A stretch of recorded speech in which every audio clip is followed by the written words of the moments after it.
जल ही जीवन है और जल जिसमें बहता है वो नदी है।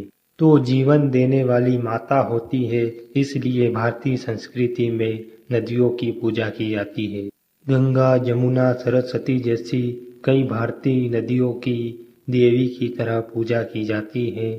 इन नदियों को इतना महत्व इसलिए दिया जाता है क्योंकि इन नदियों के बिना जीवन संभव नहीं, क्योंकि प्राचीन काल में नदियां ही एकमात्र जल का स्रोत थी। नदियों के किनारे मानव की जरूरत की सारी सुविधाएं उपलब्ध थी, इसलिए मानव ने सर्वप्रथम नदियों के निकट क्षेत्रों को अपना निवास स्थान चुना। कई प्राचीन सभ्यताओं को देखें। हड़प्पा सभ्यता सिंधु सरस्वती नदी के किनारे, मिस्र की सभ्यता नील नदी के किनारे।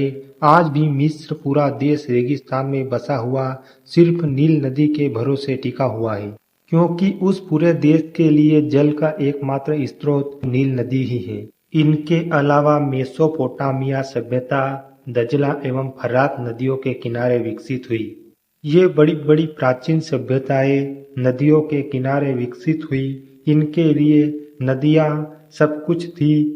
जब तक सरस्वती नदी बहती थी तब तक हड़प्पा सभ्यता फल फूल रही थी, परंतु आज सरस्वती नदी सूख चुकी है तो उसके किनारे हड़प्पा सभ्यता के अवशेष दिखते हैं। सरस्वती नदी के किनारे बैठकर वेद लिखे गए। ऋग्वेद के नदी सूक्त में सरस्वती नदी की जो महिमा बताई गई है, जिसे पढ़कर साफ साफ यह पता लगाया जा सकता है कि उस समय सरस्वती नदी का भारतीय सभ्यता के लिए कितना महत्व था।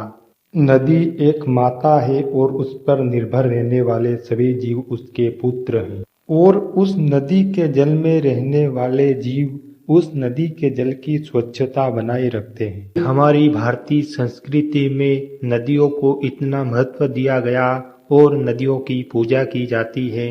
उनको देवी माना जाता है, उनको माता माना जाता है।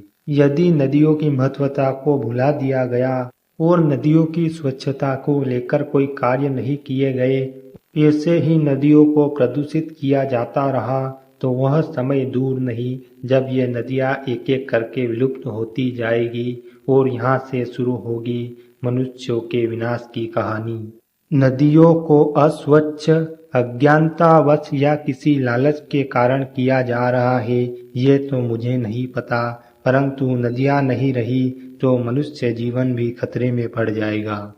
परंतु जैसे जैसे मनुष्यों में बुद्धिमत्ता आ रही है और उचित शिक्षा की प्राप्ति के बाद मनुष्यों ने प्रकृति के महत्व को पहचाना है, इसलिए नदियों, जंगलों और वन्य जीवों को बचाने के लिए बड़े बड़े अभियान चलाए जा रहे हैं। नदियों की स्वच्छता के लिए काम तो हो रहे हैं, परंतु ये बड़े स्तर पर होने चाहिए।